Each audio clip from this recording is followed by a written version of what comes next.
Congreso Nacional renueva la mitad de sus diputados y un tercio de sus senadores nacionales. El mandato de los senadores es de 6 años, mientras que el de los diputados es más breve, dura solamente 4 años.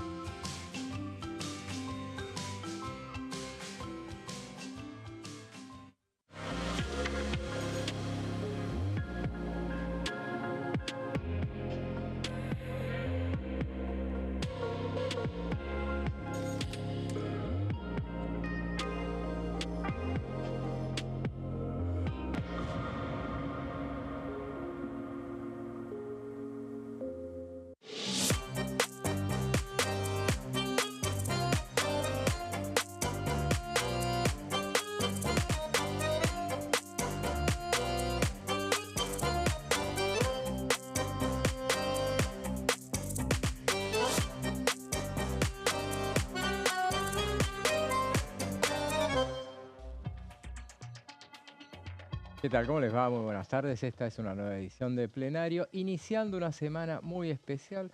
A priori uno diría que, bueno, una semana en la que, habiendo un feriado, y nada menos que un feriado como el 9 de julio y que cae en el medio de la semana, bueno, sería anticipo de una semana de baja intensidad. No es lo que va a suceder esta semana en el Congreso de la Nación, no solamente en la Cámara de Diputados, sino en el Senado también, porque para mañana están previstas los dos emplazamientos que habían, los dos plenarios que habían sido emplazados justamente la semana pasada en la sesión de la Cámara de Diputados. Bueno, dos temas claves como son la cuestión de la emergencia pediátrica y la cuestión del presupuesto universitario. Están previstos para las 12 y para las 16 horas. De esos temas vamos a hablar a lo largo de este programa. Y después del feriado, el jueves, nada menos que un pedido de sesión que todavía no se ha oficializado, pero bueno, está tratando, es lo que lleva toda la atención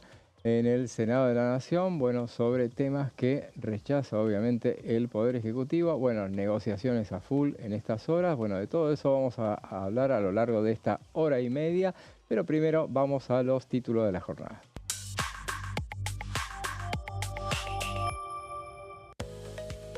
Garrahan y universidades, los plenarios fueron citados para este martes. Como decíamos, las reuniones se harán a las 12 horas y a las 16 respectivamente.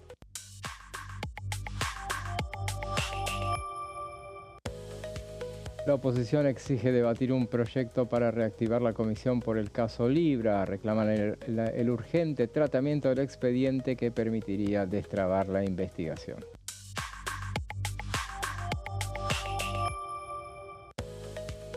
Promueve marco legal para captar inversiones y exportar energía limpia. Proyecto de ley presentado en el Congreso propone incentivos fiscales y estabilidad normativa para captar capitales. Esos son los títulos que dominan esta jornada, pero ya les presento a quien me acompaña como todos los lunes. Sebastián Adida, ¿cómo estás? ¿Cómo estás, José? Bueno, vos describías recién un poco el contexto con una oposición que toma férreamente la agenda legislativa y busca acorralar el gobierno, ¿no? En un contexto realmente, un contexto complicado, ¿no? Para el gobierno que se encuentra en su hora más debilitada, ¿no? Un gobierno que ve cómo se deshilacha su anillo de aliados, que empieza como a huecarse ese escudo protector antiveto, que es el que le permitió resistir las embestidas opositoras el año pasado, cuando intentaron voltear los vetos a las leyes de movilidad jubilatoria y también aquel proyecto muy parecido al de ahora sobre financiamiento universitario. Bueno, esto es particularmente significativo en este contexto en que la oposición logró emplazar a las comisiones. Primero vamos a tener mañana un supermartes, ¿no? En primer turno se van a reunir las comisiones de presupuesto, familias y también la comisión de... la del mediodía. La del mediodía para tratar familia, el proyecto salud, vinculado a la declaración de la emergencia por la situación que está atravesando el Hospital Garrahan y la salud pediátrica en general. Y en segundo turno a las 16 horas se va a estar reuniendo la misma comisión, la de presupuesto, junto con la de educación, después del emplazamiento que se votó el miércoles pasado en el recinto a instancias de la diputada Blanca Osuna para tratar el proyecto de presupuesto universitario. Claro, el gobierno lo que quiere es sentarse arriba de la caja fiscal tratando de atajar todos los goles, ¿no? Que nada pueda atentar contra la caja fiscal, contra el orden fiscal y el déficit cero, que es un poco la vaca sagrada de este gobierno. Eso es un poco el panorama que se está dando, esta pulseada entre oficialismo y la oposición, pero claro, un contexto que se modificó bastante respecto del año pasado, cuando pudo consolidar un tercio, una barrera defensiva, una suerte de cordón sanitario para resistir las arremetidas opositoras que cayeron en saco muerto. Bueno, ahora el contexto parece haber cambiado un poco y un gobierno que, al haber perdido la iniciativa, la agenda, el control de la agenda, inexorablemente tiene que esperar a diciembre, ¿no? Que es cuando, bueno, va a haber un recambio de legislativo, seguramente habrá alguna modificación de la correlación de fuerzas y podrá oxigenar un poco, y con la espalda de un triunfo que lo legitime en la acción política va a poder rearmar su sistema de alianzas. Pero bueno, este es el contexto en el que estamos parados en este momento. Así es, y para hablar un poco de los emplazamientos y el emplazamiento, el primero del mediodía, el que hacía referencia a Sebastián recién, el de la emergencia pediátrica, escuchemos lo que decía en Pasos Perdidos el diputado correntino Manuel Aguirre.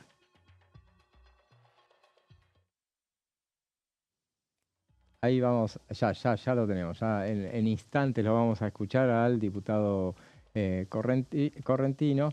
Sí. Solamente, pero bueno, lo ponemos Fue después. ausente, ¿no? Fue el único que no votó a favor del emplazamiento. Por eso llama la atención que tengamos, bueno, el video, hay que ver cuáles son el tenor de sus declaraciones. Democracia para Siempre fue el bloque que pidió la sesión pasada, del miércoles pasado, con un temario, bueno, un tanto arbitrario en el sentido de que no dio lugar a los pedidos de Unión por la Patria y también de otros bloques para ampliar el temario en función de darle mayor volumen y lograr mayores niveles de acuerdo. Eso fue el motivo por el cual Unión por la Patria, después de garantizarse que se votaran positivamente los emplazamientos para debatir universidades y para debatir Garrahan, bueno, vayan a romper la sesión directamente con la excusa de José Luis Esper, que claramente, bueno, si bien fue con un bozal, me parece que estuvo bastante cuidadoso, no pudo evitar algo que ya es un cliché en el diputado libertario, que es esa sonrisa socarrona que en Unión por la Patria, que hay como una suerte, un aire de susceptibilidad muy fuerte, bueno, lo toman como una provocación, lo fueron a buscar en patota, encabezado por Paula Penaca, pero también ladeado por Florencia Cariñano, Roxana Monzón, estuvo Lorena Pocoic, estaba Constanza las mujeres Alonso. de Unión por la Patria. De Barrios, pareció una maniobra coordinada para, bueno, pudrir a sabiendas de que ya se había aprobado lo más importante para Unión por la Patria, y molestos también con la actitud que había tenido los radicales de Democracia para Siempre, que fueron muy generosos con los cordobeses de Encuentro Federal al incorporar el proyecto de rebaja de retenciones, pero hicieron oídos sordos al pedido de Unión por la Patria, que es un bloque, bueno, es la oposición mayoritaria, ¿no? Con 98, no tenían ningún tipo de ganas de que siguiera la sesión. También había fracasado el intento para colar la cuestión de, bueno, de aprobar, en realidad emplazar a las comisiones para poder aprobar o dictaminar ese proyecto de resolución para resolver la controversia vinculada a las autoridades de la Comisión Investigadora Libre. Como eso no tenía luz verde, bueno, entonces dijeron, la sesión llega hasta acá, y bueno, terminó la sesión envuelta en un escándalo de proporciones, ¿no? Así es, sí, bueno, fue lo que sucedió el miércoles pasado, pero bueno, ahora sí, escuchemos lo que decía el diputado Manuel Aguirre.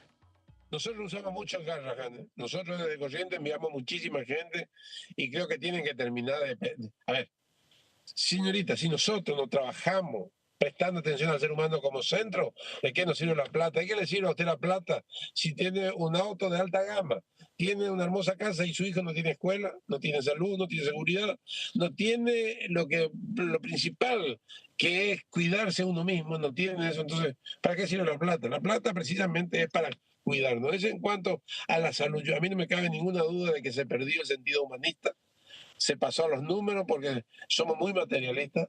Pensamos mucho en la materia y no pensamos en la persona, y este es un gravísimo error que estamos teniendo, pero creo que muy pronto esto va a cambiar seguramente, porque yo no creo que la sociedad sea masoquista. La sociedad se cansó del sistema político anterior y por eso hizo... Ahí lo escuchábamos al diputado correntino, expresando un poco la visión que tiene del interior hacia nada menos que una institución como es el Hospital Garrahan. Y bueno, eso se va a debatir a partir de las 12 del mediodía en el plenario entonces de las comisiones de familia, de la Comisión de Salud y la Comisión de Presupuesto, que en definitiva es la que fue emplazada en la jornada de ese día. Después a las 16 tenemos entonces la reunión de Educación y Presupuesto, donde van a avanzar con el tratamiento. Veremos si arranca a las 16, solamente a partir del hecho de que, bueno, y yo creo que la idea es, por lo menos de la oposición, es ir directamente a firmar el dictamen, Claro. no hacer tanto debate, no hacer tantos discursos, o sea que se supone que por más que, obviamente, el oficialismo va a tratar de tirar todo lo que pueda, porque es así, es el juego el juego parlamentario, un poco de, bueno, el que más tiene que perder, bueno, estira el debate. En este caso, bueno, serán más o menos puntuales porque está previsto para las 16 horas el debate de educación. Los emplazamientos son para los plenarios. Ahora, no se emplazó para la sesión, o sea que eso se verá cuando se trata, ¿no? No, tampoco necesariamente tienen que dictaminar el día de mañana, pero es la intención de la oposición, bueno, avanzar con ese paso, teniendo en cuenta que ya se viene, lo tenemos muy encima, el receso invernal, y después empieza el calendario electoral, el rojo Claro, vivo, ese es el tema. bueno, con fechas que son decisivas de cara a lo que va a ser octubre, pero con escalas intermedias en cada una de las provincias, por eso hay que aprovechar esta ventana de tiempo, que es bastante corta, ¿no? Para que la oposición pueda dar un golpe y seguir llevando contra las riendas, contra las cuerdas, mejor dicho, al oficialismo en los temas que son de interés. Es una agenda que tiene que ver con el avance de la motosierra del ajuste, ¿no? Que forma parte también del núcleo programático del gobierno, es lo que prometió, pero la salud, la educación pública, en particular universitaria, viene sufriendo también los efectos de la motosierra, también teniendo en cuenta un elemento que es clave, ¿no? Que es que no hay un proyecto de presupuesto aprobado, ¿no? Ni siquiera ni del año 2024 ni tampoco del año 2025. Más allá de que el presidente se había presentado a fines del 2024 para presentar los lineamientos centrales del proyecto del 2025, pero después no hubo condiciones políticas para llevar adelante ese debate y bueno, se prorrogó lo que ya venía sentado desde antes, ¿no? Incluso desde la administración de Alberto Fernández, porque nunca hubo un presupuesto aprobado en la gestión de La Libertad Avanza. Claro, sí, esta semana a propósito de eso se conoció el avance del presupuesto la semana pasada. Sí. Después vamos a hacer un detalle, un poquito de algún repaso de los datos que tienen que ver con la ley de leyes. Veremos si este año finalmente se aprueba, entendemos que sí. Ya no habrá excusas para no hacerlo. Entonces tenemos a partir de las 16 de mañana las comisiones de Educación y de Presupuesto y de Hacienda. Recordemos que el miércoles pasado, bueno, fue el primero de los temas que se puso a consideración, ese tema que consiguió 161 votos a favor, 68 en contra, 2/3 largamente. Sí. Y bueno, ahí expusieron la diputada Blanca Osuna, quien es la vicepresidenta de la Comisión de Presupuesto, ¿no? El presidente es Eduardo Finocchiaro. De la educación. De educación, sí. Claro, la de presupuesto es José Presupuesto es Esper.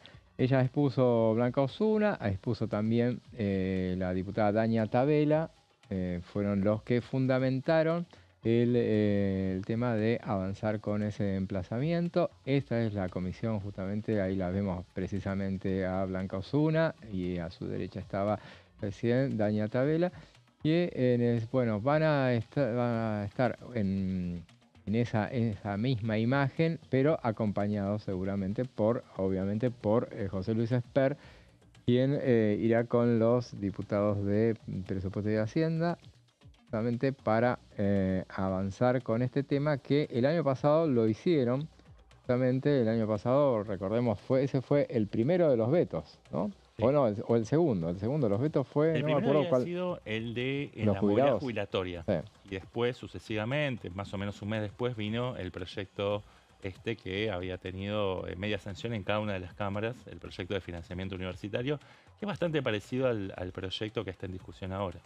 Claro, justamente, y esta semana de lo mucho que se va a hablar va a ser sobre el tema del desfinanciamiento que pretende, estoy poniendo palabras del oficialismo, ¿no? El desfinanciamiento que pretende la oposición para con el plan económico, porque bueno, hablarán entonces de la erogación que representa el tema del financiamiento universitario, lo que representa la emergencia en pediatría, pero sobre todo, y seguramente le van a apuntar a lo que ya dijimos, se va a tratar el jueves que viene, al día siguiente, al día siguiente del feriado, en la Cámara de Senadores, donde pretenden avanzar con los 3 proyectos que aprobaron el 4 de junio, que son los 2 que tienen que ver con la cuestión previsional, fundamentalmente el aumento para los jubilados. El otro, tenemos nuestras reservas de que Claro. pueda avanzar realmente con los votos en el Senado, si es que se trata. Y el otro tema Es es el de la moratoria, ¿no? Estás el de la hablando. moratoria, claro, el otro. Claro, yo decía el otro dándolo por sentado de que se está hablando, gracias. Tenemos una audiencia muy informada, pero está bueno Está muy bien por las dudas, ponerlo, acotar de qué se está tratando. Y el tercero, obviamente, es el de la discapacidad, la emergencia en discapacidad. Son todas cuestiones, el tema de los jubilados y el tema de la discapacidad, son cuestiones que el gobierno aclara que representan una cantidad, una erogación que no están en condiciones de financiar sin apartarse del régimen estricto sobre el déficit fiscal. Sí, la moratoria en realidad es muy marginal, ¿no? Claro, Lo por que eso representa citaba sobre el eso. total, pero bueno, son los argumentos que van a estar sobre la mesa. El gobierno también tiene argumentos que son sólidos y bueno, va a haber un intercambio y después decidirá la fuerza de los votos, ¿no? La cancha se ven los pingos. Claro, claro. Eso entonces, son las 3 leyes en el Senado. Ahí le quieren sumar también, pero bueno, eso lo vamos a dejar para desgranarlo después, pero le quieren sumar también los gobernadores que están trabajando en tándem con los legisladores, con el Senado, los senadores, el tema de avanzar con leyes que tienen que ver con un reparto distinto de el impuesto a los combustibles y también eso que tiene que ver con los ATN, la distribución de ATN.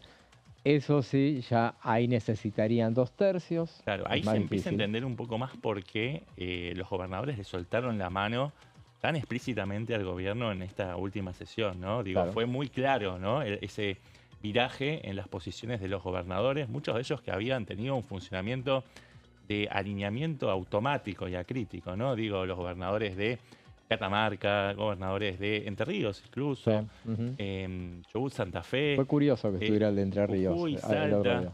Exactamente, algo pasó, me parece que hubo algunos tironeos, hubo algunas promesas, bueno, que no fueron satisfechas, ¿no? En el marco Sí. de las negociaciones por la redistribución de los aportes del Tesoro Nacional y gobernadores que ahora sienten que tienen mayor espalda para poder golpear frente a un gobierno que lo huelen débil, ¿no? Después, digamos, en el fragor de lo que va a ser la batalla electoral, el gobierno se va a sentir más fuerte y va a ser más difícil poder discutirle de igual a igual a un gobierno nacional que va a estar saboreando probablemente, y esto es opinión personal, pero creo que tiene todas las de ganar, ¿no? En las elecciones intermedias y ahí los gobernadores van a tener que matizar un poco más estos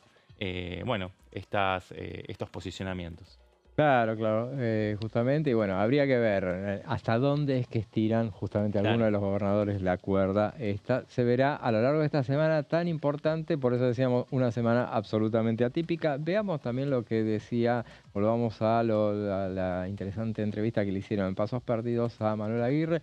También se refería así a la cuestión del presupuesto universitario. Pasa por el conocimiento. Las universidades públicas, yo soy un universitario que surgí de las universidades públicas y gracias a ellos soy lo que soy. No sé si soy bueno o soy malo, yo no me voy a autovalorar, pero no me cabe ninguna duda que un pueblo con conocimiento es muy difícil que sea tomado como esclavo o a voluntad de algunos vivos o pícaros. Por eso es que no quieren la mayoría educar, porque si educan y conocen el pueblo no va a ser llevado como lo llevan de las narices. Yo creo que esto es lo que tenemos que cambiar. Para eso tenemos que fortalecer las enseñanzas públicas, para que nuestros chicos y chicas puedan estudiar y no tengan que estar dependiendo de que si el padre tiene plata o no tiene plata, si puede mandar a la universidad.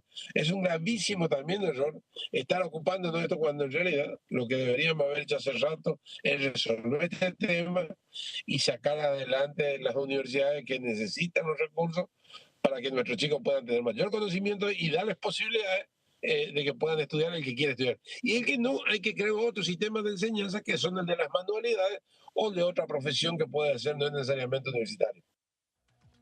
Escuchábamos a Manuel Aguirre, bueno, hablando también entonces del segundo emplazamiento que está previsto para mañana. Mañana entonces días de emplazamientos. También hay en el medio, como sándwich, hay una reunión de la Comisión de Asuntos Municipales que preside Juan Brugue.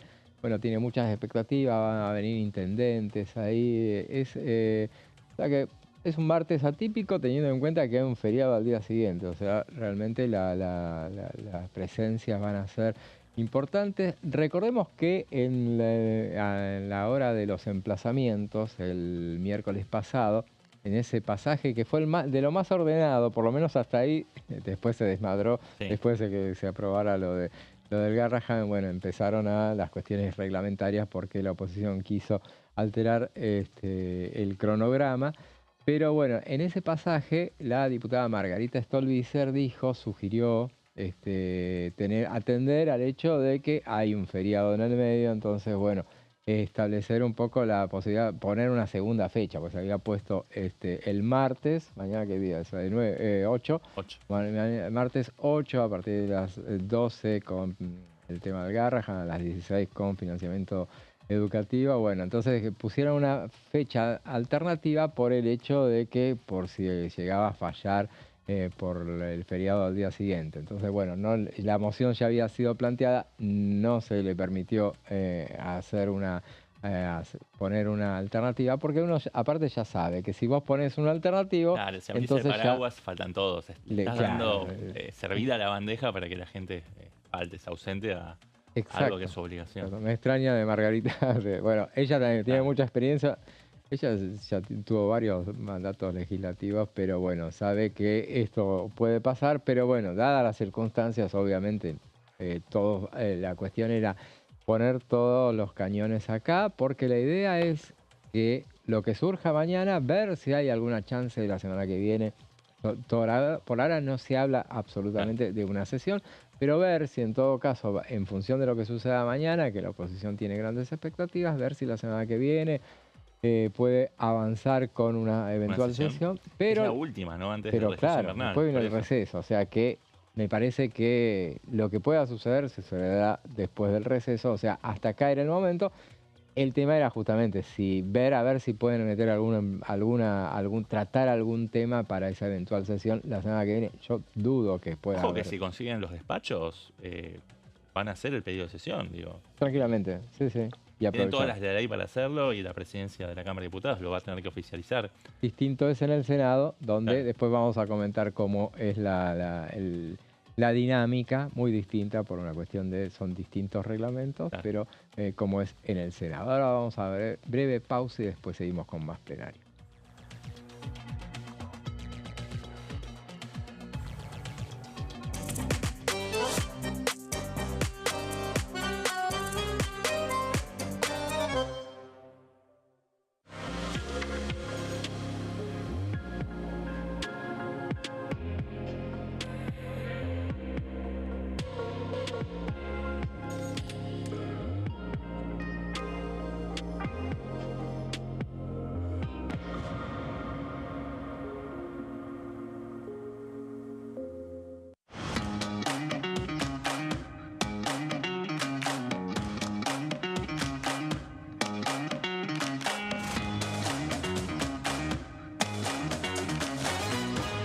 Pasos perdidos.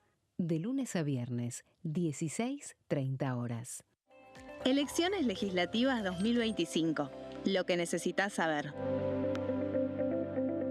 El 26 de octubre, cada provincia elegirá a sus representantes en la Cámara de Diputados de la Nación. ¿Sabés qué bloques renuevan bancas? Este año se renuevan 127 bancas, la mitad de los diputados. Unión por la Patria renueva 46 bancas. El Bloque de la Libertad Avanza renueva 8 bancas. El Bloque del PRO renueva 21 bancas. La Unión Cívica Radical renueva 11 bancas. Encuentro Federal renueva 7 bancas. Democracia para Siempre renueva 9 bancas. El Bloque del Frente de Izquierda renueva 4 bancas. Coalición Cívica renueva 4 bancas. Otros bloques renuevan 17 bancas. Elegí a tus representantes, tu voto, tu voz, tu futuro. Para más información, ingresa en www.argentina.gov.ar/elecciones-medio 2025. Dengue, Zika y chikungunya. Presta atención a estos síntomas. Si tenés fiebre alta, 38 o más, de 2 a 7 días de duración y dolor de cabeza, en especial detrás de los ojos, muscular y de las articulaciones, diarrea, dolor abdominal, náuseas y o vómitos, malestar general, cansancio, decaimiento, erupción en la piel, sangrado en nariz, encías u otras partes del cuerpo, no te automediques. Toma mucho líquido, usa repelente y acércate a un centro de salud.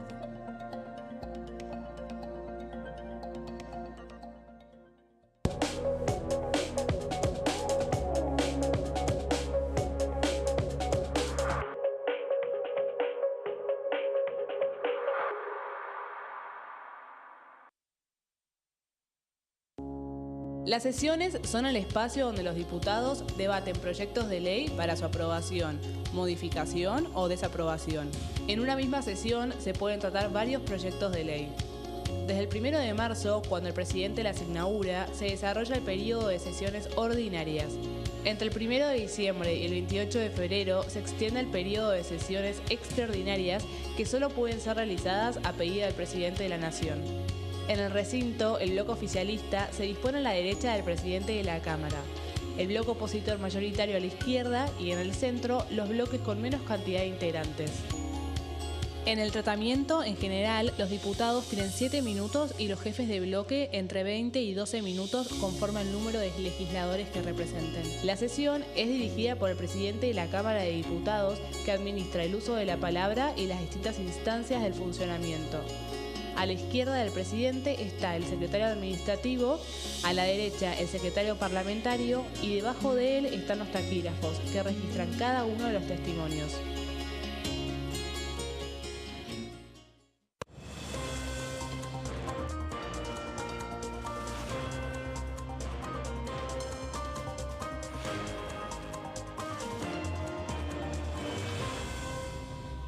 Consenso, de lunes a viernes, 12 horas.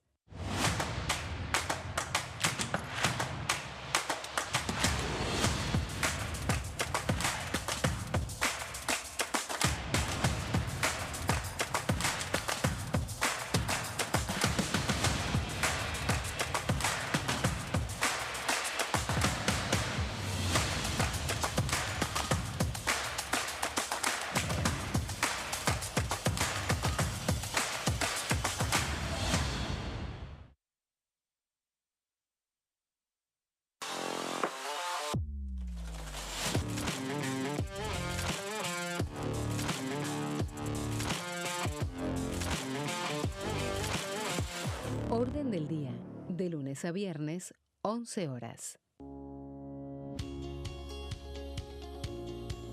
La Cámara de Diputados tiene 257 miembros. Los diputados debaten y sancionan leyes que rigen en todo el territorio nacional. Algunas de las más importantes son el presupuesto de gastos generales del Estado, el Código Civil, el Código Penal, la forma en que se rige el trabajo, las jubilaciones, entre tantas otras.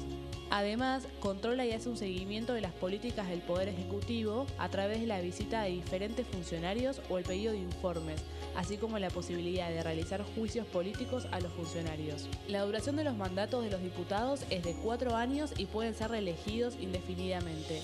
Desde el momento en que asumen y hasta el final de su mandato, no pueden ser acusados, interrogados judicialmente, ni molestados por las opiniones o discursos que imitan desempeñando su mandato. Son requisitos para ser diputado tener al menos 25 años, 4 años de ciudadanía argentina y haber nacido en la provincia por la que se postula o haber residido en ella los 2 años precedentes. Se agrupan en bloques que expresan partidos políticos o afinidad ideológica. Existen también los monobloques integrados por un solo diputado.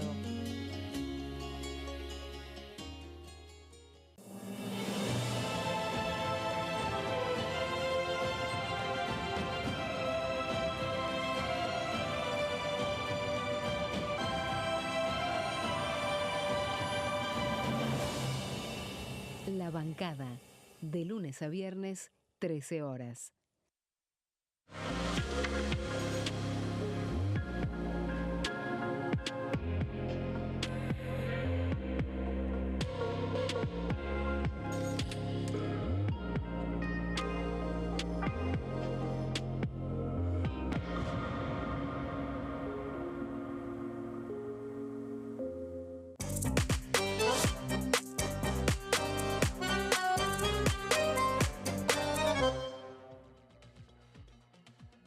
Seguimos con plenario y hablábamos entonces de los emplazamientos de mañana martes. Es el día de los emplazamientos justamente y ahora vamos a referirnos puntualmente al primero de ellos, el del mediodía, donde se va a tratar la emergencia pediátrica, que tiene que ver obviamente con la crisis en el hospital Garrahan, y Sebastián preparó unas placas sobre el tema.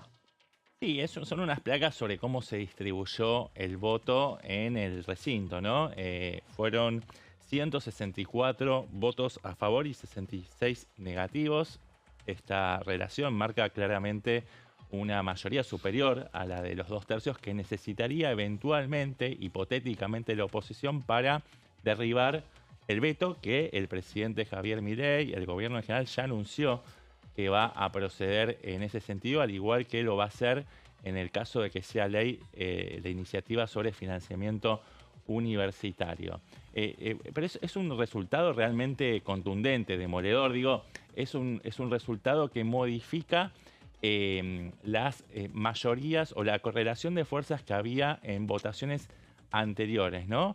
Y vamos a ver algunos elementos en las próximas placas, pero algo como para anticipar, un dato es que la Unión Cívica Radical, que venía funcionando casi como un apéndice del oficialismo, más allá de algunas excepciones como la de Julio Cobos, Natalia Sarapura y en algunas votaciones también Fabio Ketlas, en este caso el grueso de la Unión Cívica Radical votó con la oposición, es decir, que empieza a marcar algunas distancias con un poder ejecutivo que empieza a encontrar algunas dificultades, ¿no?, en la gestión de la política parlamentaria, particularmente en la Cámara de Diputados. Vamos a la segunda placa para ver cómo se distribuye el voto dentro de quienes votaron a favor del emplazamiento de las comisiones de Presupuesto y Hacienda, que preside José Luis Espert, y la Comisión de Educación, que preside Alejandro Finocchiaro. Bueno, ahí lo vemos en pantalla. En el primer renglón, Unión por la Patria, que como no podía ser de otra manera, lo pusimos arriba de todo porque es el bloque que aporta la mayor cantidad de votos.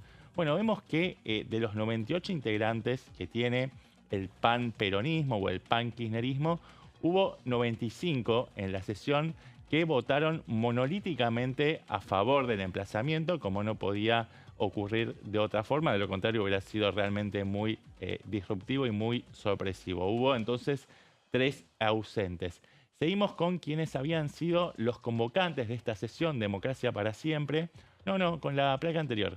Todavía estamos repasando esta primera placa con los principales bloques de esta especie de conglomerado de nuevo Grupo A, ¿no?, que había sido aquel tasking force de la oposición en tiempos de hegemonía kirchnerista que empezaba a agrietarse, ¿no?, esa hegemonía antes de la irrupción de Sergio Massa como desprendimiento de Frente para la Victoria, pero me fui muy atrás, me puse demasiado vintage. Volviendo a lo que nos ocupaba, Democracia para Siempre, que es el bloque que convocó esta sesión, 11 de los 12, todos, menos a quien recién tuvimos el privilegio de ver en pantalla, Manuel Aguirre, todos votaron, por supuesto, a favor. Aguirre tuvo algunos problemas de logística para poder asistir a la sesión y en Encuentro Federal también fue prácticamente unánime, 14 de 15. Estuvo ausente Loma Ávila, que responde al gobernador de, si no me equivoco, de Chubut. De Chubut, sí. De Chubut, que es Nacho Torres, que tiene una relación ambivalente con el gobierno nacional, en general de alianza, pero algo que empieza a erosionarse como con el resto, ¿no?, de los poderes provinciales que están rediscutiendo lo que sería el drenaje de recursos coparticipables. Los otros 14, digo, de todos los sectores, incluido los diputados que representan a la provincia de Córdoba, ¿no?, que responden a los liderazgos de Martín Yariola, el gobernador, y también de Juan Schiaretti. Ahí adentro de Encuentro Federal también tenés a los socialistas. Hay diputados de distintas tribus en este heterogéneo bloque. Y ahora sí, seguimos a la siguiente placa con el resto de las fuerzas opositoras que aportaron a estos 164 votos a favor del emplazamiento de estas dos comisiones. La Unión Cívica Radical, que tiene 15 integrantes, votaron a favor sorpresivamente, por lo menos para mí. A mí me sorprendió que 12 de los 15 hayan votado a favor. No solamente Cobos, Quetlas o Sarapura, que son los que normalmente tienen un juego propio o marcan diferencias con la conducción orgánica que ejerce Rodrigo Loredo. También el resto, incluido el cordobés a quien acabo de hacer mención, Rodrigo Loredo, votó a favor del emplazamiento, en lo que no deja de ser un desafío, ¿no?, a los intereses de la Casa Rosada. Pero también en Innovación Federal, que también funcionaba como una suerte de extensión, una especie de oficialismo bis, muleto. Innovación Federal, que es un cúmulo de expresiones de oficialismos provinciales, también votó a favor, más allá de que Pamela Caletti, que es la presidenta de este interbloque, ella es salteña, estuvo ausente, pero todos los demás, inclusive Agustín Domingo, que es de la provincia de Río Negro. Sí, en Río Negro. De Río Negro, pero también, los salteños, los misioneros del Frente de la Concordia, todos votaron a favor y algo que... En el caso de Innovación Federal es Sí. el ejemplo patente de lo Sí. que decíamos respecto de que, hay una molestia notoria de parte de los gobernadores, porque es Sí. el bloque que representa a los gobernadores. Y a propósito de Domingo y de la referencia a los rionegrinos, Sí. hoy justamente el gobierno de Río Negro se le plantó muy fuerte. Mirá. Hizo una denuncia pública respecto del abandono de las rutas nacionales que pasan por la provincia de Río Negro. Hay una fuerte diferencia entre el gobierno de Alberto Bretilnec con la gestión mileísta, que tenía hasta ahora, andaba sobre ruedas. Pero bueno, a partir de la cuestión de las obras, hace rato que vienen reclamando por el tema de las obras viales, Sí. Se está exteriorizando este tema. Eso que remarcás está pasando y mucho. También votó a favor, por ejemplo, Osvaldo Yancafilo del Movimiento Popular Neuquino, que también responde a un gobernador que tenía buena sintonía, la sigue teniendo parcialmente con el gobierno nacional, pero aprovecha este contexto de rebelión masiva de gobernadores para Claro. sumarse a esa sublevación. Lo de la coalición cívica era más previsible, no estuvieron todos sus integrantes, faltó Mónica Frade, que si hubiera estado seguramente habría votado a favor, porque es una de las diputadas de perfil más opositor o más combativo dentro de este bloque que se inspira en el liderazgo de Elisa Carrió. Pero los 5 que estuvieron votaron a favor de los emplazamientos, y de la misma forma lo hizo el Frente de Izquierda. Pero seguimos viendo algunos detalles de cómo se fue desglosando esta votación, y acá aparece otro elemento asombroso, ¿no? El MID, que incluso tuvo la presidencia, por eso un desprendimiento de La Libertad Avanza, y Oscar Sago, que es quien preside el MID, había sido el titular de la bancada libertaria hasta que protagonizó este sainete con Marcela Pagano, porque él le dio su apoyo para que presidiera la Comisión de Juicio Político. Él ha resistido a Marcela Pagano por Karina Milei, y entonces Martín Menem, que trabaja muy en tándem con la Secretaria General de Presidencia, desconoció reglamentariamente, ¿no?, la titularidad de Marcela Pagano, y desde entonces no hubo una situación de no retorno entre Pagano con el resto de su bloque, y hay una convivencia conflictiva, ¿no? Una convivencia muy conflictiva con muchos de sus pares libertarios. Pero Sago, que fue desterrado de la presidencia, armó su propio bloque de 3 diputados, de los cuales 2 votaron a favor de los emplazamientos llamativamente, ¿no? Porque habían sido hasta hace muy poco, bueno, aliados muy firmes de la Casa Rosado. Fueron Oscar Sago y el diputado Falcone, quienes votaron a favor, y haciendo un poquito de equilibrio, la diputada Ibáñez votó en sintonía con el oficialismo. Pero acá hay otro dato interesante, otra situación para remarcar con subrayador, la de los diputados por Santa Cruz, porque siempre había uno que votaba, se dividían, ¿no? Garrido votaba con el oficialismo y Sergio Acevedo votaba con la oposición. Bueno, eso no ocurrió esta vez. Claro. Si bien se dividieron de esa forma para el quórum, a la hora de votar, los dos votaron junto con la oposición, ¿no? Lo cual marca un punto de inflexión en la relación entre el gobernador de Santa Cruz, que es Claudio Vidal, con el Poder Ejecutivo Nacional, y el mismo análisis o el mismo diagnóstico lo podemos extrapolar a la provincia de San Juan, ¿no? Las 2 diputadas de Producción y Trabajo, que son Nancy Picón y la otra es María de los Ángeles Moreno, votaron con la oposición, desmarcándose de las posiciones que habían tenido en el pasado reciente de mucho apoyo, de mucho acompañamiento al oficialismo referenciado en el gobierno nacional. Así que bueno, eso es más o menos cómo se distribuyeron los votos, lo que anticipa, en el caso de que esto se convierta en... bueno, me faltan algunos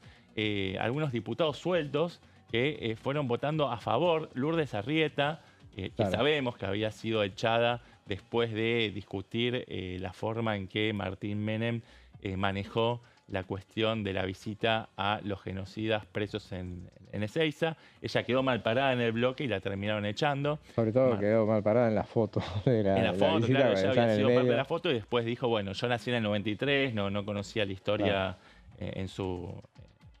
no conocía la historia completa, y después aparentemente se arrepintió, pero empezó a echar culpas hacia quienes habían supuestamente organizado esa visita.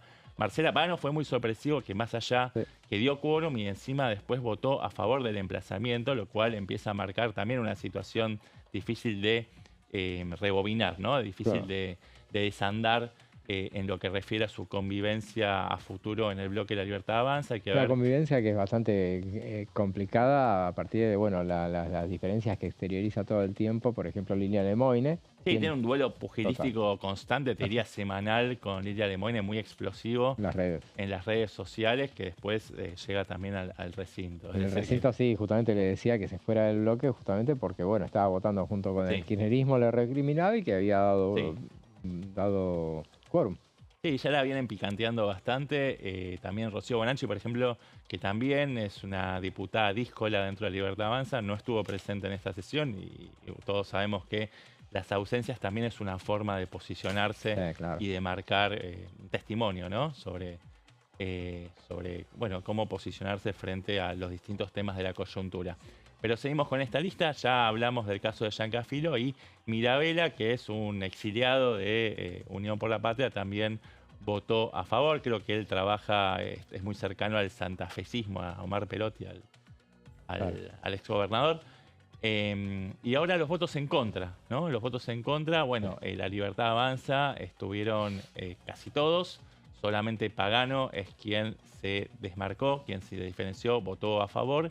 Y después, a quien ya mencionamos, Rocío Bonacci. Tengo muy chiquitas las letras de las placas, por eso me cuesta leer, pero Bonacci estuvo ausente, y también estuvo ausente el jujeño Zapata. Y después en el Salteño Zapata, claro, exactamente, que es hombre de Olmedo, a quien aparentemente buscan volver a poner al ruedo electoral, ¿no? Para que vuelva al Congreso Nacional a partir del 10 de diciembre de este año. En el PRO tampoco hubo unanimidad, como otras veces. A lo sumo se diferenciaban diputados del ala larretista, como Álvaro González y Baldassi. Bueno, se sumó una macrista que votó a favor. Eso llamó poderosamente la atención, pero atención al siguiente dato, que faltaron muchos diputados del PRO que no quisieron, ni votar a favor ni en contra, ¿no? Y la forma de eludir un poco la responsabilidad de jugársela en ese sentido fue la vía de no de la abstención, sino de la ausencia. Así que, bueno, solamente 24 diputados del PRO son los que acompañaron al oficialismo, lo cual deja puntos suspensivos por cómo puede llegar a responder el bloque del PRO ante una eventual sesión para respaldar o invalidar el veto presidencial, ¿no? Claramente no van a contar con todos, por lo menos. Claro. Y bueno, Independencia, que venía siendo también un bloque muleto, serie B del oficialismo, los 3 diputados tucumanos, que habían sido también un desprendimiento de UP, se ausentaron esta vez. O sea, en lugar de presentarse en el recinto, dar quórum y apoyar al gobierno, decidieron ausentarse como para salir un poco del aprieto. Así que bueno, ese es el panorama de esta votación que dejó mucha tela para cortar y que anticipa, bueno, distintos escenarios que generan ciertamente bastante alarma en la Casa Rosada por la posibilidad de que se conviertan en ley y después, bueno, por supuesto habrá que pagar el costo político de tener que vetarlos, como podría también suceder con los proyectos que van a estar en discusión en el Senado el próximo jueves vinculado a las jubilaciones y a la discapacidad. Claro, es un panorama entonces de la reunión que está prevista para el mediodía, la reunión por la discusión de la emergencia pediátrica, la discusión con el tema Garrahan. El tema Garrahan fue justamente uno de los grandes disparadores del quórum, motorizadores del quórum. El miércoles pasado justamente tuvieron la mala idea seguramente desde el gobierno de implementar una modificaciones en el sistema de residencias el mismo día de la sesión. O sea, si necesitábamos un acicate justamente para la postura que adoptó el oficialismo, bueno, nada mejor que esa decisión que se anunció. Claro, si había diputados en duda, seguramente la indignación que generó en la comunidad de residentes del Garrahan, de la comunidad médica en general y de todos los que apoyan esa causa, habrá seguramente motivado a muchos diputados a tener mayores incentivos para hacer de la partida en esta sesión y eso generó una mayor base para conseguir el quórum, ¿no? Claro, justamente. Y bueno, fue uno de los temas que en las redes sociales, aparte los que eran los convocantes, los principales convocantes, que eran los diputados de Democracia para Siempre, bueno, empezaron a alentar la cuestión de decir, bueno, si están con el Garrahan, hay que dar quórum, que era el primer paso de la batalla parlamentaria del miércoles pasado. Parecía que iba a estar mucho más finita, ¿no? La cuestión, de hecho, algunos de las fuentes vinculadas al bloque de Democracia para Siempre ponían en duda que iban a poder conseguir los diputados. Finalmente, la cuenta fue más holgada de la que se presumía. Pocos minutos después de, no recuerdo cuál era el horario de convocatoria a la sesión, pero pocos minutos después de eso ya habían 136 y Martín Menem habilitó la sesión y todavía faltaban como 10 minutos más de los 30 reglamentarios para poder iniciar la sesión. O sea que evidentemente ese factor, ese anuncio que había hecho el gobierno de convertir el sistema de residencias en becas, sustrayéndole, retaseándole los derechos todos los derechos laborales, generó una reacción, ¿no? Una reacción de indignación que incentivó a los diputados a comprometerse con el cuerpo, ¿no? Con el cuerpo, sentándose en las bancas para dar quórum a una sesión que tuvo de todo, ¿no? Que fue muy caliente y que terminó en un desmadre, como dijiste vos. Así es, y bueno, hacíamos referencia a la cuestión del avance del presupuesto y que hay un esquema bastante claro de cómo es el sistema de ir diagramando el presupuesto cada año. Recordemos, la Ley de Administración Financiera establece que el 15 de septiembre de cada año hay que presentar el presupuesto. Se puede presentar antes, nadie lo hace antes, en todo caso, pero no se puede hacer después, aunque algunos hacen alguna trampita, algún gobierno lo presenta posteriormente, sobre todo cuando cae viernes el 15 de septiembre, bueno, se altera esa cuestión, bueno, no se gana nada sobre el tema en ese sentido, pero hay un esquema que establece que sobre fines de junio, julio, a principios de julio hay que hacer un avance del presupuesto. Eso lo establece la ley 24.629 en el segundo artículo, que dice que el Poder Ejecutivo Nacional deberá presentar antes del 30 de junio de cada año un informe de avance en la elaboración del proyecto de presupuesto general de la Administración Nacional para el año siguiente. Bueno, por eso decía, en los principios de julio, en realidad se tiene que presentar antes del último día de junio, pero acá se conoció en realidad el jueves, se empezó a distribuir un texto no tan largo como suelen ser los presupuestos, pero que era alrededor de 80 y pico de páginas, donde se va adelantando, es un informe de avance, lo que se conoce, y donde se adelantan algunos elementos y cifras que uno se mete.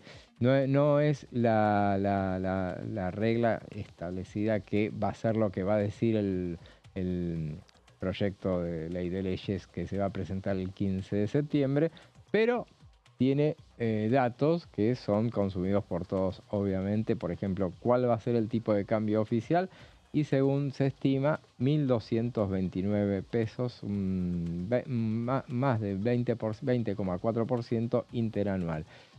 La inflación medida por el índice de precios al consumidor sería para el 2026 del 22,7% en diciembre del 2025.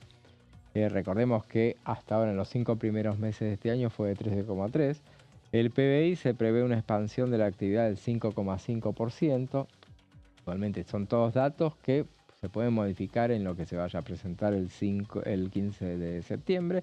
Después se estima que el agro va a mejorar a nivel sectorial un 2,1%, la industria un 5,3%, el comercio 7,6%, y se proyectan aumentos del 7,2% en el consumo privado también. El consumo público va a avanzar un 5%, la inversión se proyecta en un aumento del 22,7%.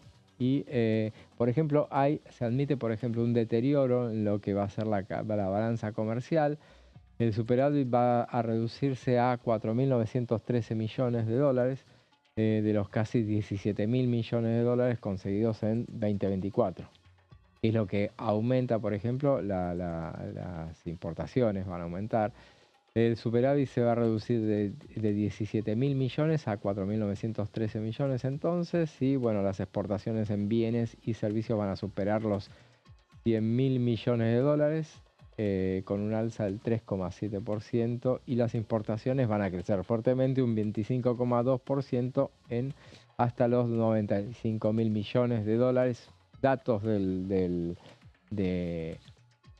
presupuesto, del avance del presupuesto, que venían a cuento, por eso lo habíamos mencionado. Entonces valía la pena hacer un detalle general, porque no alcanzamos a mencionarlo la semana pasada, porque, bueno, una semana tan intensa, y esta semana entonces una semana corta, con un feriado en el medio, pero no por eso menos importante. Entonces, con un supermartes como va a ser mañana, y un jueves donde todos los ojos van a estar puestos en el Senado de la Nación y lo que vaya a suceder allí con la sesión, si hay sesión, si no hay sesión. Veremos así, la vamos a consultar en el próximo bloque, a ver cuál es su opinión a Daniela Romero, que va a estar con nosotros en el próximo bloque, y suele tener una mirada que le acierta bastante a lo que puede llegar a suceder en el Senado. Veremos a ver si así sucede y si le acierta.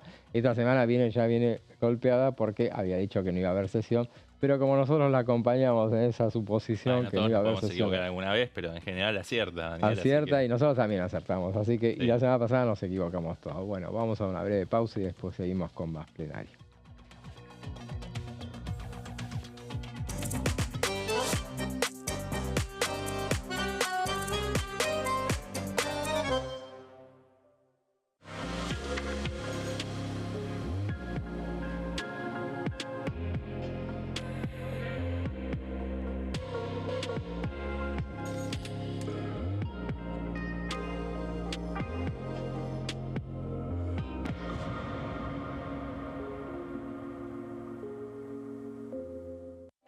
Elecciones legislativas 2025.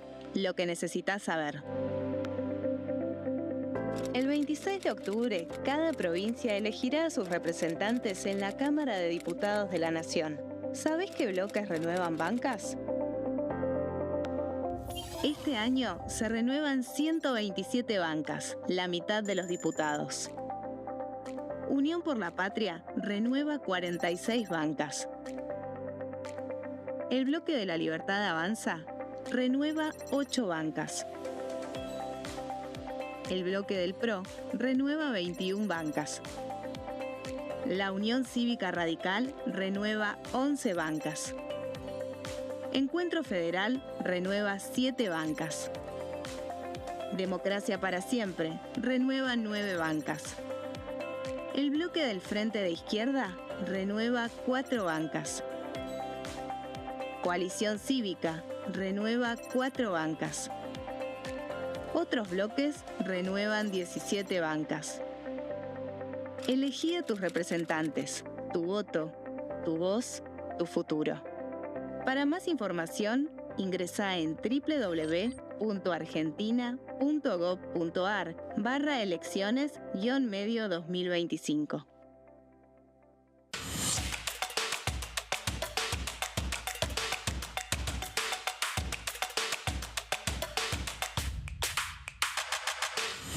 Quórum, de lunes a viernes, 14 horas. ¿Qué diferencia hay entre la Cámara de Diputados y la Cámara de Senadores? La Cámara de Diputados representa al pueblo de la nación argentina. Esto significa que las provincias más grandes y con mayor cantidad de habitantes tienen muchos más diputados que las provincias más pequeñas. La manera de establecer las cantidades es proporcional. La Cámara de Senadores representa a las provincias. Cada provincia envía 3 senadores al Congreso Nacional. El total de senadores es 72, dado que las provincias argentinas son 24. Este es un número fijo. Por ejemplo, la provincia de Buenos Aires cuenta con 70 diputados nacionales y la provincia de Tierra del Fuego con 5. Pero tanto la provincia de Buenos Aires como la de Tierra del Fuego cuentan con 3 representantes cada una en el Senado de la Nación. Cada 2 años, el Congreso Nacional renueva la mitad de sus diputados y 1/3 de sus senadores nacionales. El mandato de los senadores es de 6 años, mientras que el de los diputados es más breve, dura solamente 4 años.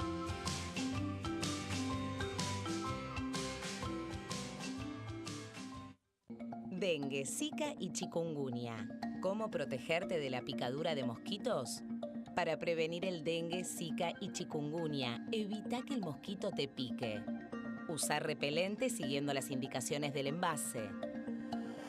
Cubrí brazos y piernas con ropa clara. En casa, pon espirales o tabletas. Usa tules o mosquiteros sobre camas o cunas. Coloca mosquiteros en puertas y ventanas.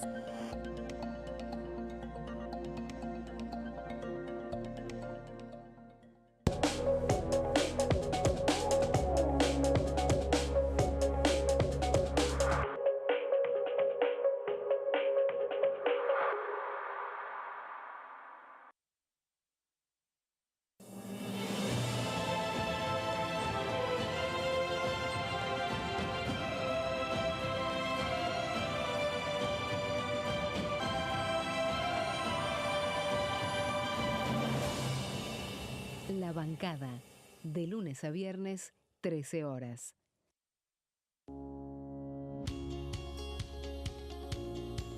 La Cámara de Diputados tiene 257 miembros. Los diputados debaten y sancionan leyes que rigen en todo el territorio nacional.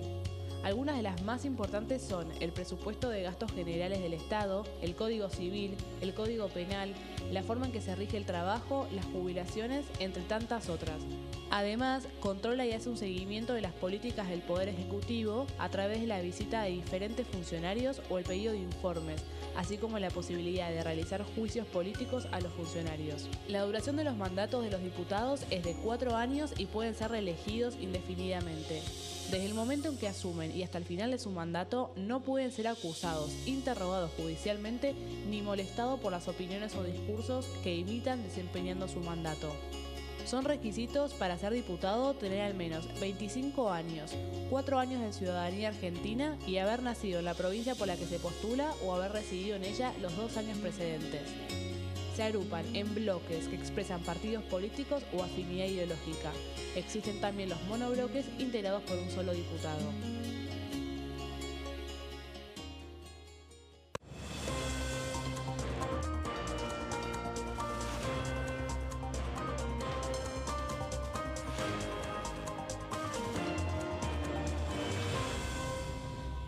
Consenso, de lunes a viernes, 12 horas.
Seguimos con plenario y bueno, hablamos largamente sobre los emplazamientos de mañana. Va a ser el tema central de la jornada. A partir del mediodía, toda la Cámara de Diputados va a estar cooptada por la atención a lo que sucederá en esas 2 comisiones, en esos 2 plenarios de comisiones que han sido convocados y emplazados. Hay también una comisión, como decíamos, la Comisión de Asuntos Municipales, que se va a reunir creo que a partir de las 13.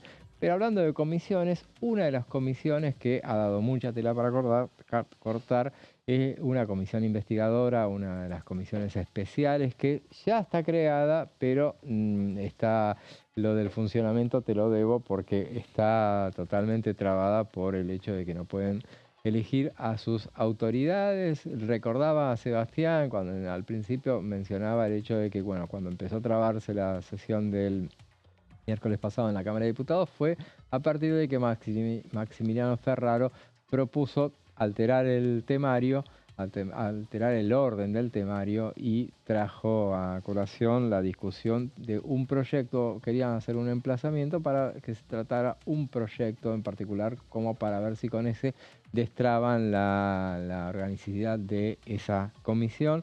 Finalmente, el presidente de la Cámara quería tratarlo al final del temario. Y de ese tema nunca se pudo volver a la sesión en realidad.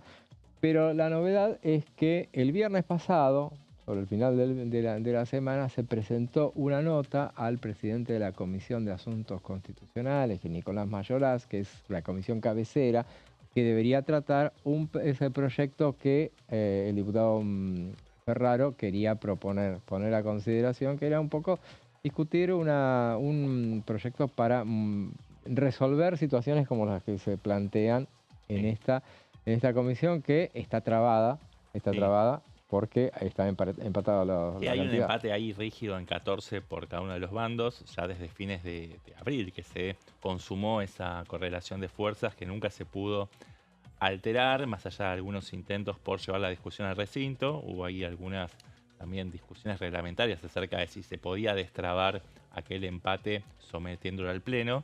Martín Menem tenía una postura muy clara en contra de eso. Finalmente, como salida salomónica, para salir de ese laberinto se decidió que la comisión funcionara con la coordinación del secretario administrativo, que es Adrián Pagán. Hubo algunos invitados, especialistas que brindaron valiosos testimonios. ¿Fueron 2 reuniones o una? No recuerdo. Fue una, fueron 2, pero hubo algunos testimonios que fueron muy valiosos y que fueron recuperados por Unión por la Patria, Encuentro Federal, para que sean material probatorio y que lo pueda utilizar la justicia para dilucidar las responsabilidades políticas del presidente Javier Milei, de la Secretaría General de la Presidencia Karina Milei y del resto de los funcionarios implicados en lo que fue la promoción del criptoactivo Libra.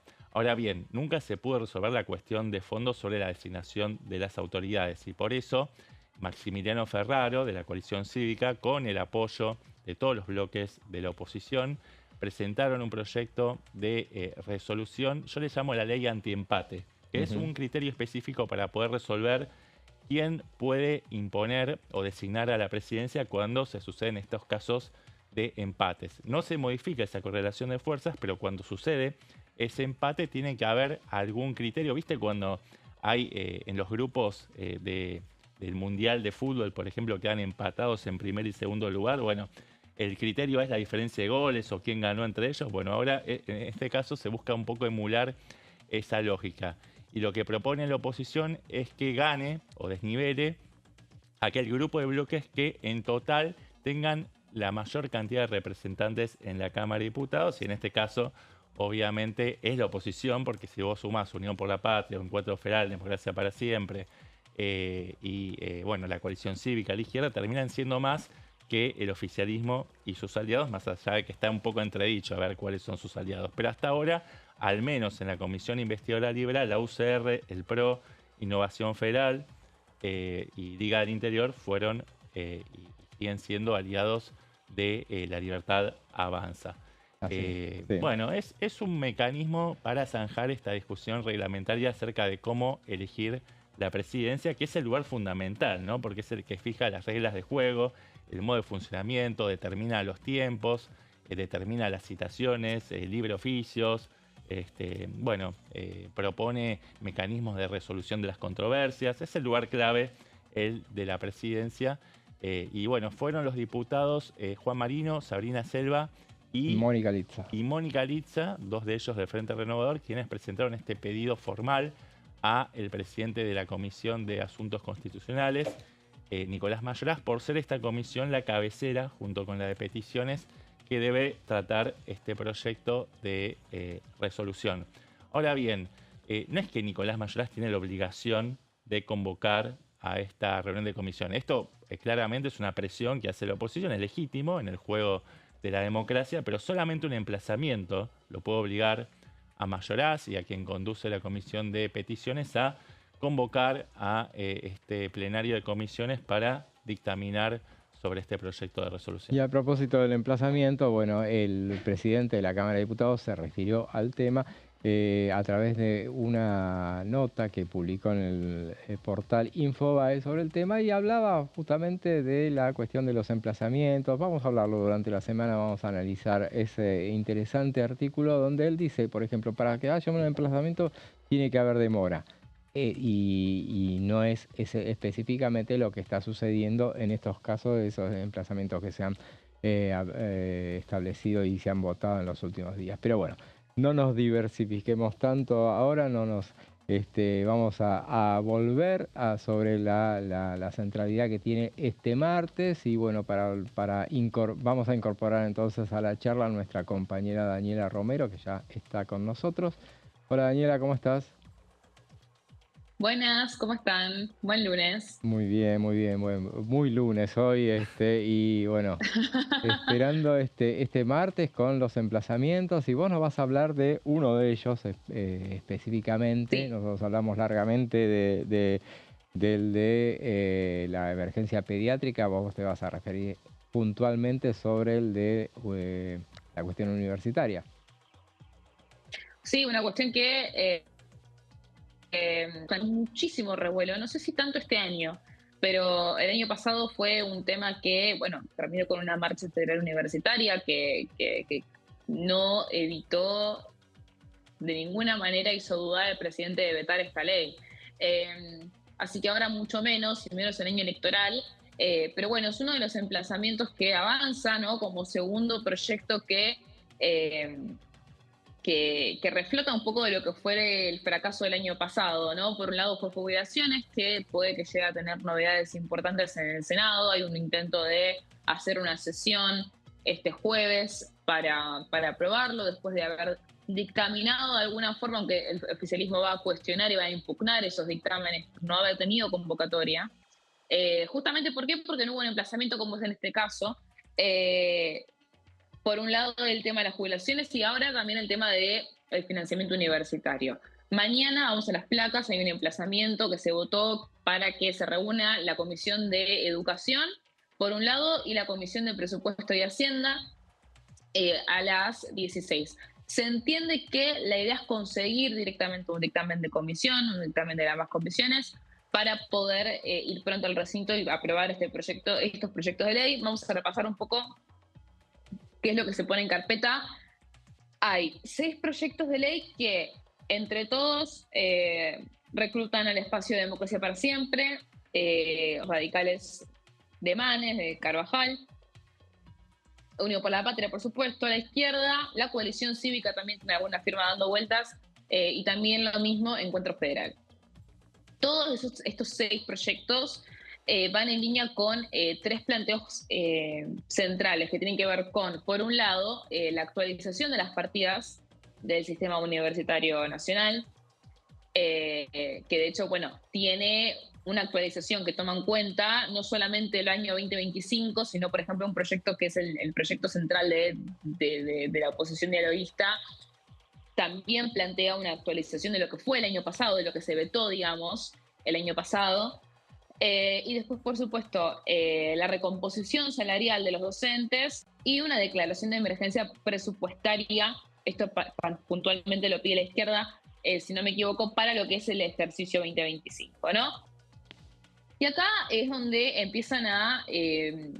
esta es una cuestión que generó muchísimas dudas en lo que fue la sesión de la semana pasada por los niveles de apoyo y si esto podría llegar a tener un futuro siendo ley o no. No solamente en cuanto a si pudiera conseguir los números necesarios para ser aprobado, sino en cuanto a si podría conseguir los números suficientes para sostenerse ante un eventual veto del presidente, ¿no?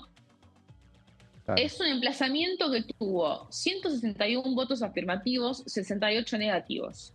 Y dentro de los negativos solamente vas a encontrar al núcleo duro libertario y aliado libertario, que en su momento se pensaba que incluía ciertos sectores de las provincias que hoy, en pleno armado electoral, ya no los tienen. Y no los tienen no porque no se vio en la última sesión, sino porque tampoco se vio en la sesión anterior sobre jubilaciones. Habían aliados que eran intransigentes, que eran parte de ese piso que tenía de alianzas el gobierno, que ya no es más ese piso de alianzas y que ahora sí depende más de una cuestión del día a día, porque esto siempre es dinámico, ¿no? Es decir, no quiere decir que no los tengan, eventualmente, pero quiere decir que no los tienen más asegurados como los tuvieron hasta entonces. Después, vamos a ver en los afirmativos. ¿Qué vamos a encontrar? Igualmente, Dani, sí.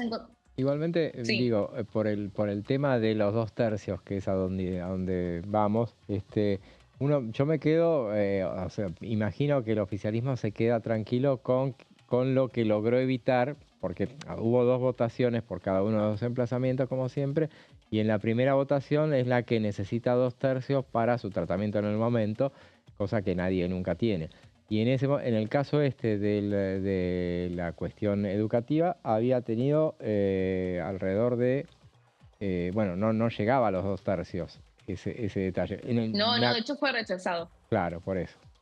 En el caso del Garrahan me acuerdo que fue 146-85, no me acuerdo cuánto fue el de financiamiento universitario. Eso que estás mencionando, José, es algo que también un poco en la Casa Rosada lo destacan. Ellos dicen, los emplazamientos son gratis. Como que no ven que un emplazamiento pueda no es el reflejo. Necesariamente... Claro, exactamente. Sí, yo creo que es es un mensaje fuerte, de Sí, todos claro. modos, en el sentido de, como te digo, hay aliados que hasta hace poco eran asegurados y que hoy ya se ponen en duda. Lo estamos viendo ahí, el movimiento de desarrollo, el MID, producción y trabajo, las sanjuaninas, los de Innovación Federal todos menos, entiendo que los salteños, ¿no? Ah. Sí, menos Caletti, menos los salteños. Y bueno, acá no estuvo Independencia, ¿no? Estuvieron ausentes, de hecho. De alguna forma colaboran igual, ¿no? Que son los de Tucumán. Claro. Que cabe destacar que mañana por la noche van a tener un acto en Tucumán, ¿no? Con el presidente presente por el Día de la Independencia.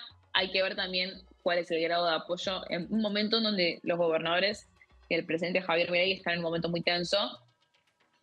Pero bueno, ahí los tenés a los afirmativos, ¿no? A por Santa Cruz. Y yo creo que los que para mí tienen como la brochita de oro son los de Liga del Interior, ¿no? Estamos hablando de Martín Arjol y Mariano Campero. Ajá. ¿Cuál es la fórmula para detectar cuáles son los votos que antes eran aliados y que hoy ya no? Bueno, ¿cómo quedaron en el armado de listas electorales? Esa es la cuestión, yo te diría, principal, incluso por encima de lo que tiene que ver con el pedido de fondos que tienen los gobernadores, que por supuesto que también pesa acá, porque no nos olvidemos de que en el medio de toda esta puja electoral hay dos proyectos de ley para pedirle al gobierno que recorte un poco su caja nacional para repartirla más a las provincias en lo que tiene que ver con los aportes del Tesoro Nacional y la recaudación del impuesto a los combustibles. Pero más allá de la cuestión de fondos, de la cuestión de la plata para la obra pública, también hay una cuestión que es electoral y que se ve muy en claro con estas fugas que empiezan a aparecer. El volantazo de Arjol y Campero fue. Ahí se nos congeló Daniela, ya la vamos también a hubo un volantazo recuperar. Ahí volvió. Sí, eventualmente. Ahí aparecí. ¿Dónde me quedé? Perdón. Ahí en el volantazo estabas hablando. No, que el volantazo de Martín Arjol y de Mariano Campero, por supuesto que fue, que ya viene siendo como un poco notorio a partir de que quedaron fuera de los armados provinciales. Hay una puja también y hay un ruido interno dentro del gobierno en este sentido. No son, no es que no se dan cuenta de que estas cosas están pasando y de hecho están apareciendo estos dedos acusatorios constantemente sobre la estrategia que tienen de dejar afuera a los aliados en las provincias tiene sus repercusiones en el Congreso. A ver, hay una cuestión ahí también de cómo se están constituyendo estos armados electorales, ¿no? Dani, te sumo un dato. Pero bueno. Perdón sí. que te interrumpa, te sumo un dato. Francisco Monti no aparece ahí en la votación a favor del emplazamiento por el tema financiamiento universitario, pero votó también a favor del emplazamiento de las comisiones por el tema Garraham. Y además, los demás estuvieron ausentes. No es que votaron en contra, como hubiera pretendido el gobierno. Tal cual, sí. Sí, y es algo que lo vamos viendo ya en varias iniciativas opositoras.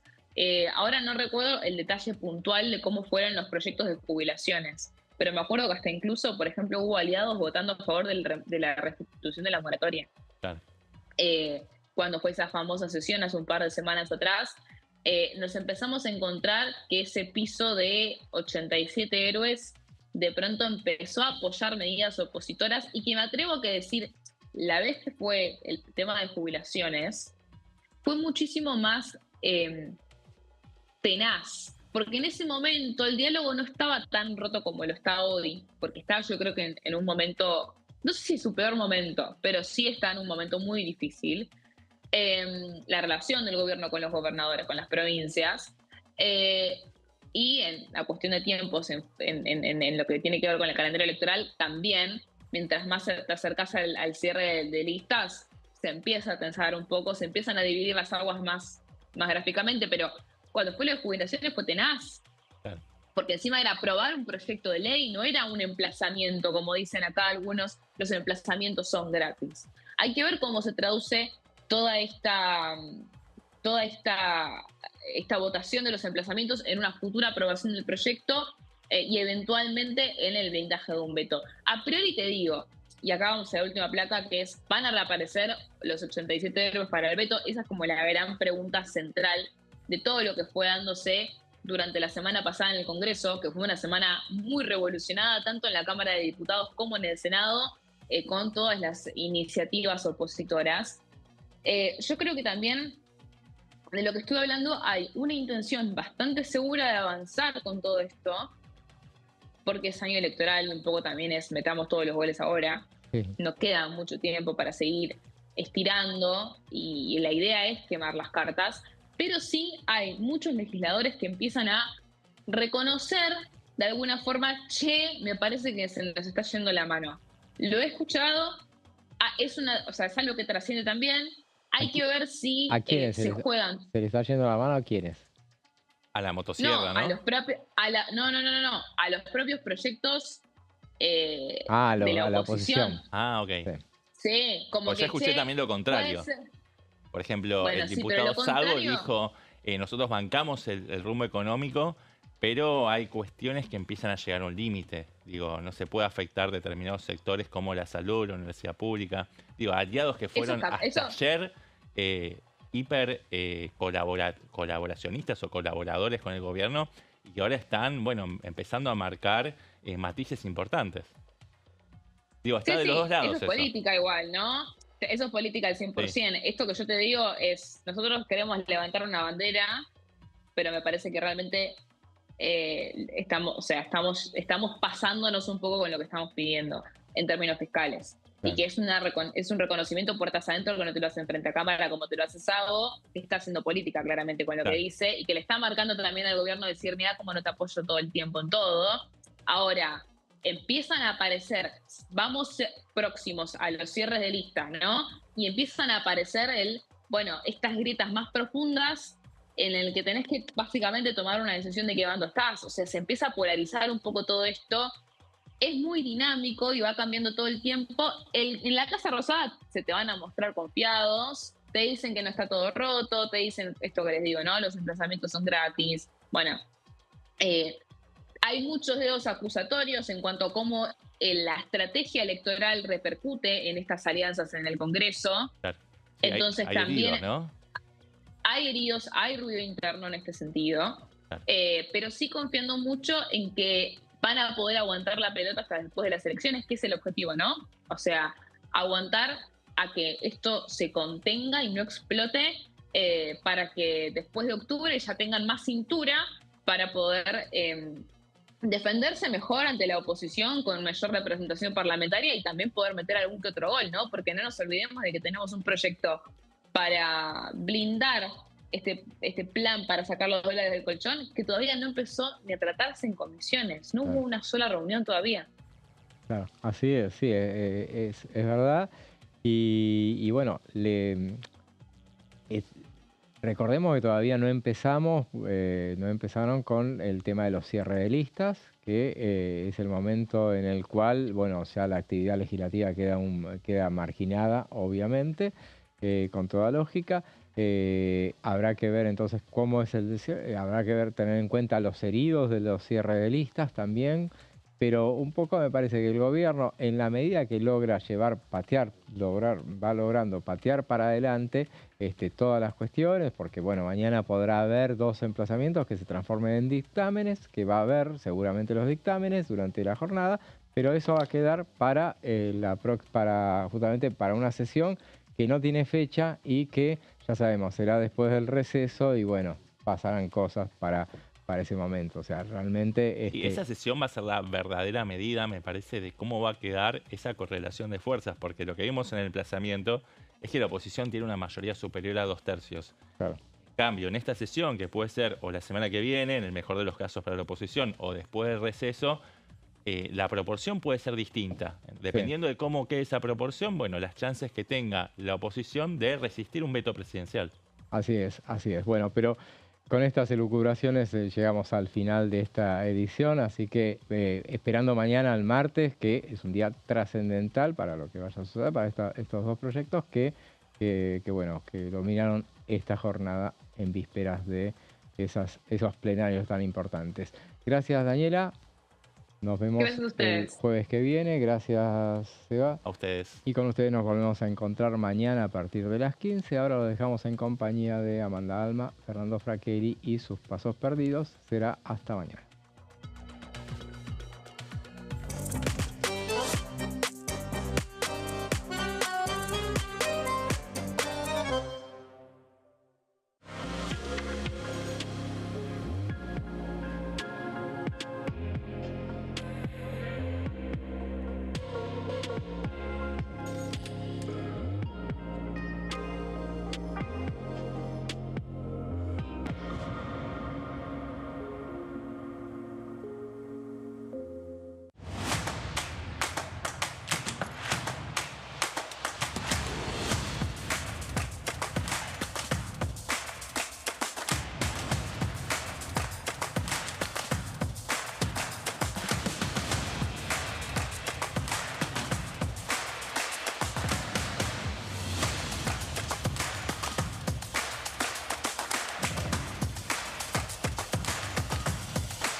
Consenso, de lunes a viernes, 12 horas.